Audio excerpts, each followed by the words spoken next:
guys, xthedarkone here. Well, it's Friday. There's been a new episode of VRains, so let's hop onto the VRains train and talk about episode 7, Hanois Angel. So the episode kicks off literally where the last one left, with the duel between Playmaker and Blue Angel. And just straight out the gate, Blue Angel is just not playing about. She's summoning these trickster monsters. I was wondering what kind of cards an idol duelist would use.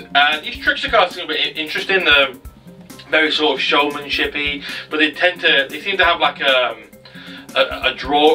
deck out slash slight burn slash power up kind of strategy to them. So she basically gets like 3 cards out, she link summons, and the strategy is basically, right, every time you draw a card or get a card is added to your hand, you know, you get 200 damage from this card effect, but then you play this magic card that deals an extra 200 damage every time effect damage is is caused. And then the link summon card that she gets out, every time she does effect damage to her opponent, that effect damage then gets added to the monster's attack, making it stronger. And it's quite an interesting combo, and it was quite fun to see.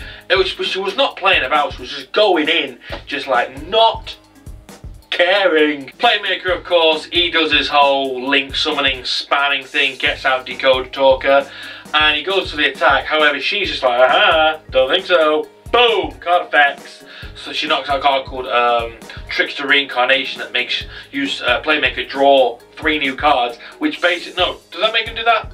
Anyway, she plays the card which powers up her monster and destroys Decoder Talker, and we're like, oh no, that's his ace monster. I'll talk about his ace monster theory later, because I don't think that's going to be his ace monster for long. I'll explain that at the end. The duel goes back and forth. Playmaker, it keeps, doing his moves. She keeps chipping away at his life points. Just keeps going and going and going. We then cut to Soul Technologies, where Akira's looking, watching. He's going, "What are you doing? What are you doing?" Iowa. I can say this last week. I can't say it now. Owie. Owie.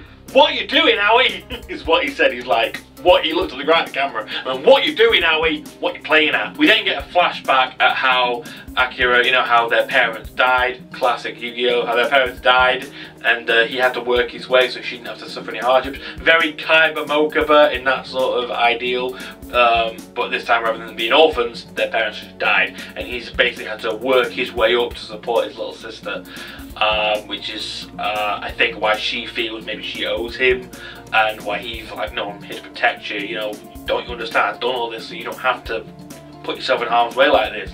Don't you get it?" And she's like, "No, don't you get it? That I'm doing this because you've done everything and I want to do something for you for a change. Let me do this." Which is a great character arc, I think, for that character, and I can't wait to see that unfold even more. The duel goes on, and Blue Angel actually draws Hanoi's card, which got possessed by her by, evil G-Man here. Anyway, she's kind of reluctant to play it. You can tell the card is kind of affecting her. Throughout the duel, she's getting all blurry, and Revolver's watching, going, "You've got that card now. Duel's over. You can't betray me. Not betray me. You can't, resist it for long," sort of thing. Eventually, the duel carries on. She resists using the Hanoi card. She actually fares really, really well against Playmaker, nearly getting the win until Playmaker essentially.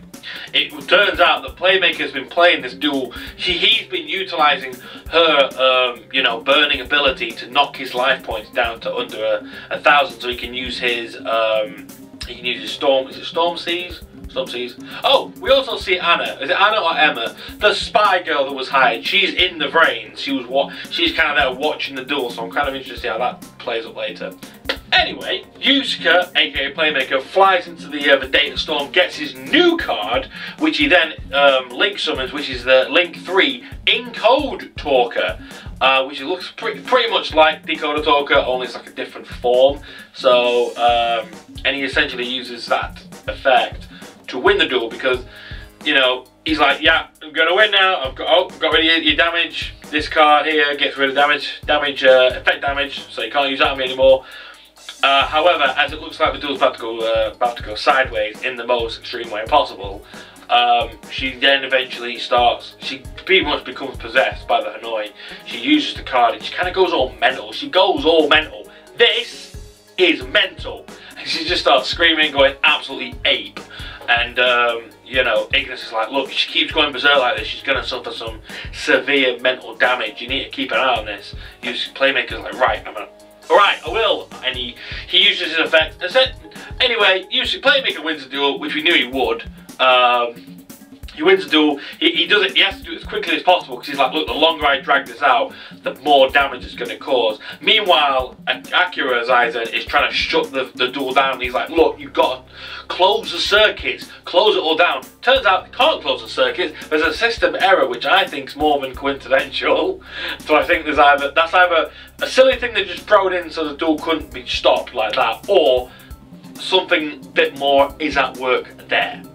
But basically, Playmaker ends the duel. He attacks. We kind of get a cut back to her. This, like, her wings have enveloped her, but then they kind of explode out and you just see feathers. I think that's kind of meant to be like the metaphor of her mind. Her mind is kind of fractured and sort of exploded. She's just sort of broken down at that point. Absolutely just not. She's just kind of, her mind is kind of gone, sort of thing.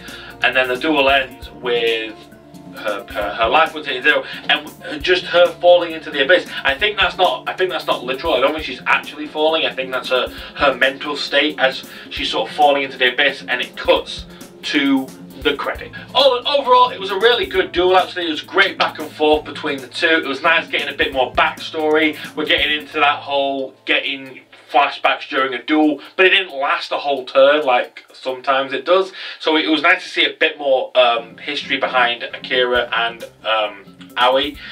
I don't think, well, I'll get to that in the theories. Overall, I'm going to quickly review the episode. It was a good episode. Good seeing the trickster monsters in action. Quite cool seeing what they all do and their strategies and stuff. And overall, it was just a good episode in all. It was good to see Blue Angel actually put up quite a bit of a challenge, and you know, it was a really fun episode. Now let's talk about this is a new section of the video I'm going to start doing, and it's going to be the theories.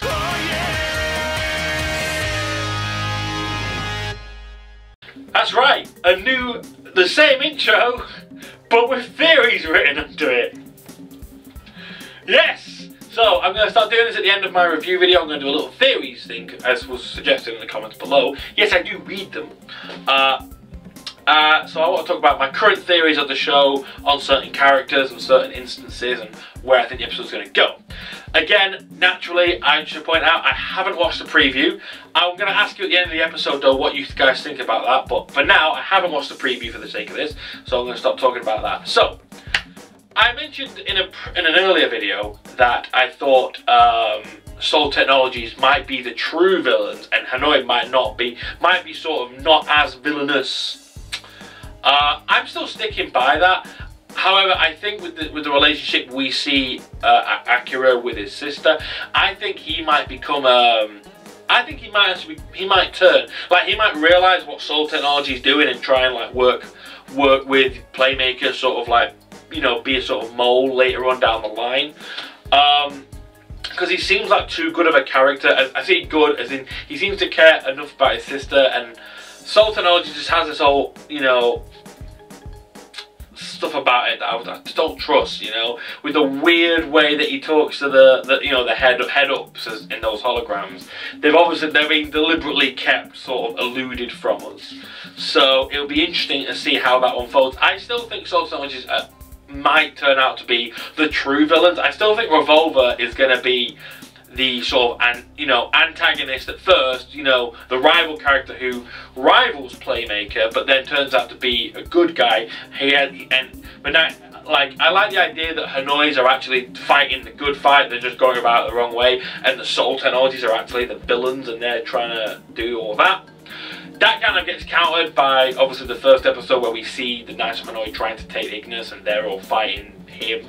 But it just, from what I see in the intro, Revolver definitely seems to be not a bad guy per se. Well, he is a bad guy, but not a bad guy for long. With the way again, like I showed in an earlier episode, with the way he is in the intro with him with Go and Blue Angel and Playmaker, it seems like he's going to become one of the crew, one of the group, you know, like, you know, I don't know if it doesn't feel like he's going to be a bad guy, unless they're both going to be just as bad as one another, or, plot twist, Hanois and Soul are weirdly controlled by the same entity, and they're fighting. I don't know. That could be a weird one. So either Soul Technologies are the true villains, and Revolver's actually trying to fight them, or it would be a nice twist to find out that Playmaker has been fighting the wrong people, but then it wouldn't really attribute to his lost memories. Again, I'm kind of curious about that as well.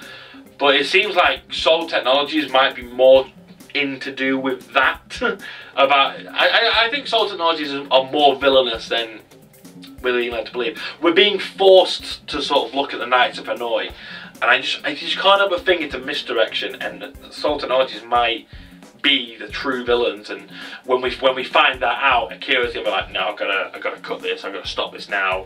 I'll work with you guys, and then obviously he's gonna get discovered and probably die. I have a feeling later on down the line, Akira's gonna die in some like selfless sacrifice, but that's just some theory of mine. So yeah, that's essentially the episode. Now, quickly before we end, I want to talk about this preview nonsense that I talked about. So, I've been telling you guys for a while I don't watch the previews. I kind of feel it takes a bit away from the experience when you kind of know what's going to happen. I do watch previews for other stuff, but just for Yu-Gi-Oh! VRains, I'm kind of holding back. So it, you know, but I want to know what you guys think. Should I watch the previews and comment on the previews as well about the next episode? Should I use the previews to utilize my new theory section to say, oh, what do I think is going to happen in the next episode based on the previews? Just let me know in the comments what you think, and of course, always have a good day. I've got a Discord, all my links, links in the description below, Discord, Twitter, Facebook, and all that. And I'll see you next week when we see what happens with Blue Angel. Did she lose her mind, or did she, you know, survive? Let's find out. She probably survived. See you next week, guys. Have a good day, and bye-bye.